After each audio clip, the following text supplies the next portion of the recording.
What's going on, everyone? It's Rylan with Rylan's Amazing Photography, and today I want to give you all my first impressions on the brand new Nikon Z9. That was 20 frames per second. You couldn't hear it though. The Nikon Z9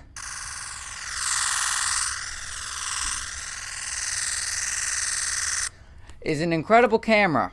In case you couldn't hear that, it is Nikon's brand new flagship mirrorless camera, and let me tell you, this is going to change the way that I photograph, and I think it's going to change the entire photography industry, especially for Nikon shooters. Now, I want to start this off by kind of comparing it to the Canon R3 and Sony A1.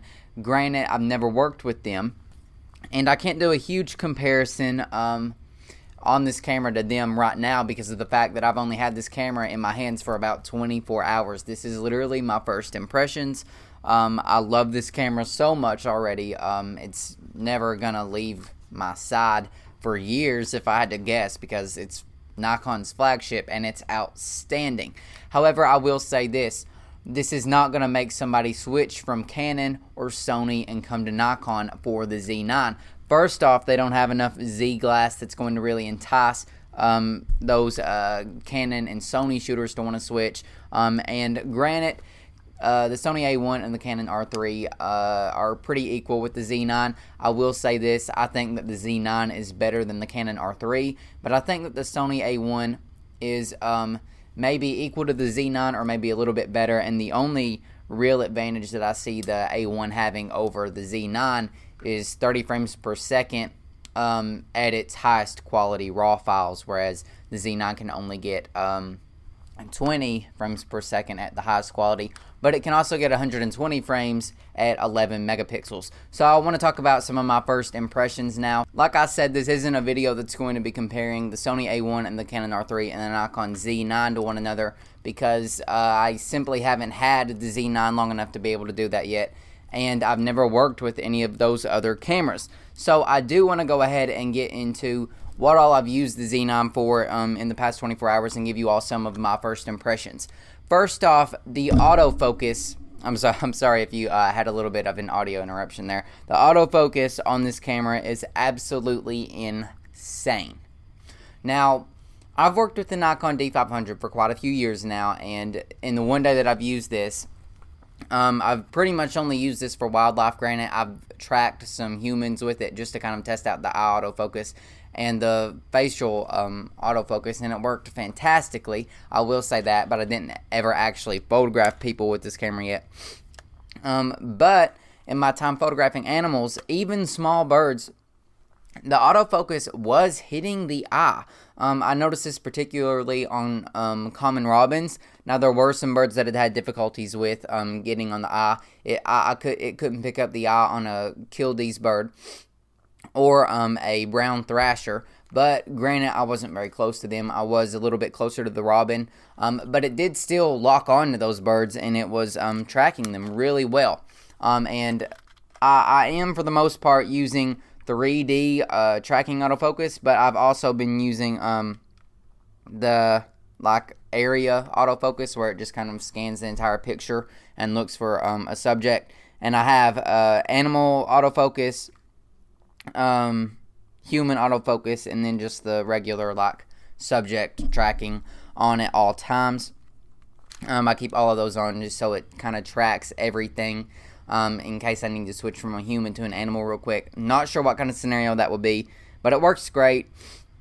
I'm really happy with it. Next thing I want to talk about is the silent shutter. Now, I've already customized my 3 function buttons. My function number 1 button is to switch autofocus modes, and that's from AFC to AFS and manual focus. And the front, I cannot think of the name of the front, not joystick, but my front control dial, I guess is what I'll call it, switches between 3D and area and single point and all that fun stuff. My function 2 button switches the camera from having sound like that to being completely silent. I'm taking 20 frames per second right now, and you can't hear a word.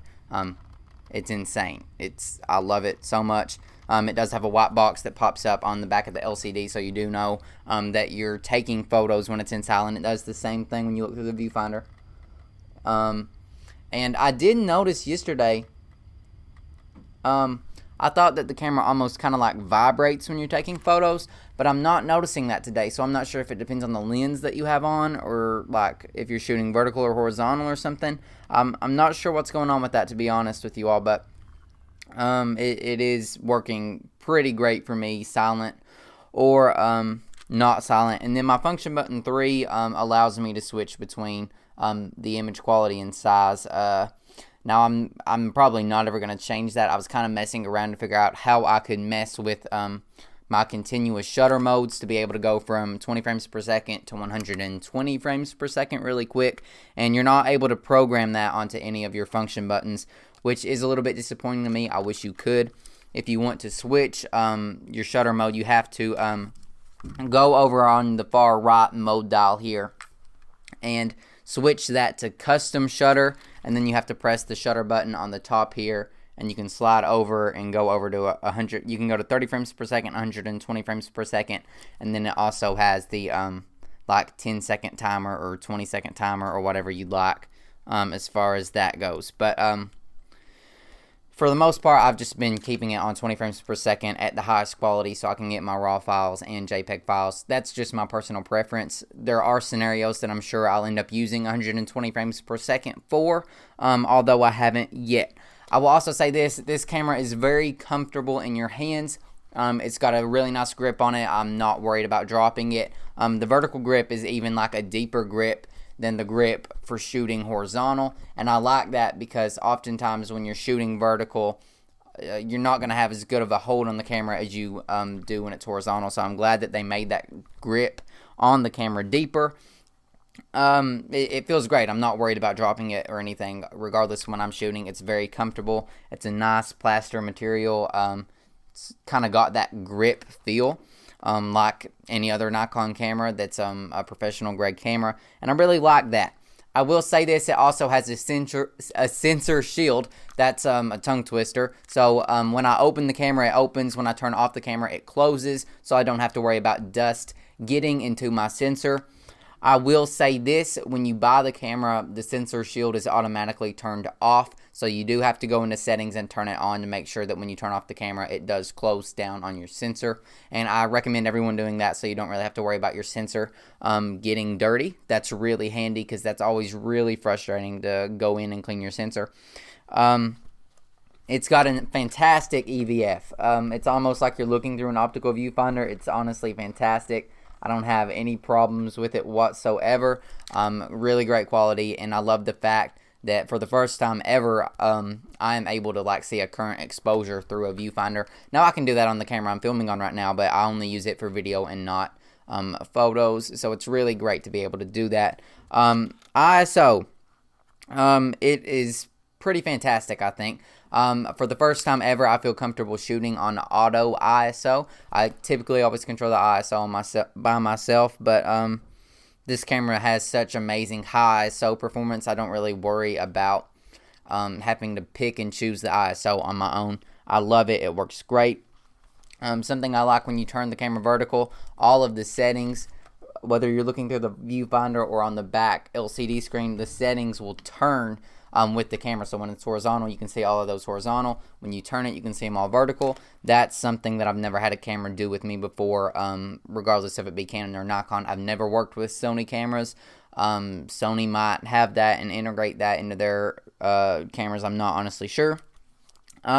And then I guess the last thing that I want to talk about is the LCD screen has great quality for playback and for live viewing, even better than the EVF. I can tell more about a photo looking on the LCD screen, but the EVF is also fantastic. So my first impressions on the Nikon Z9 are pretty fantastic. I'm a huge, big fan of this camera. I'm so happy that I've got it. I do not regret my purchase one bit. It's fantastic. If you're a Nikon shooter, this is an absolute must-have. This is going to keep a lot of Nikon shooters from switching and going to Canon or Sony, because if you've toughed it out with Nikon this long and you're like, oh, they're going to get better, they can do this, they can do this, it's time for you to get this camera because it's fantastic. It's really hard to get your hands on this. I've even heard that new orders are going to be not going to be fulfilled until like mid 2023. I'm not sure if there's any truth to that. I ordered mine. It was 3 days after the announcement from Adorama, and it took mine about well, I just now got it. I got it yesterday, so that's like almost 6 months, I believe, maybe longer, which is absolutely crazy. But now that it's here, I'm really happy with it. I will say keep an eye on Best Buy, because Best Buy does not allow pre-orders, and like as soon as they get in stock, if you hurry and buy it, it will be at your door in probably a week or so. Best Buy is pretty great. I'm happy that they did that, but it's kind of unfair to all the people that are waiting. This is my order from Adorama. I actually placed an order with Best Buy as well, and it was about to ship the day after. Well, it would have been shipping today, but since I got this one in and it was alright, I canceled the order. So yeah, that's all. This is a fantastic camera. I totally recommend you get it. If you're interested in seeing more content with the Nikon Z9, definitely make sure that you go down below and subscribe to the channel. Like this video, leave me a comment. I am ecstatic that I've gotten this camera in my hands now. You all know how long I've been waiting to get this camera and to talk about it and review it. There's going to be a full hands-on review with this camera very soon. I'm leaving in 2 days for the Bahamas. This camera is absolutely going to be in the camera bag going with me, so I'm excited to create some content down in there. And overall, great camera. No complaints yet. I was a little bit worried with the price point, because it's not as expensive as the Canon R3 or the Sony A1, but Nikon has absolutely knocked it out of the park. So Nikon, if you're watching this, well done. Fantastic camera. I'm so happy with it. But most importantly, to everyone that is still watching this video, thank you so much for watching. Subscribe, like, comment, all that fun stuff. The computers are going off, and that means it's time for me to go. So I hope you all have an amazing day.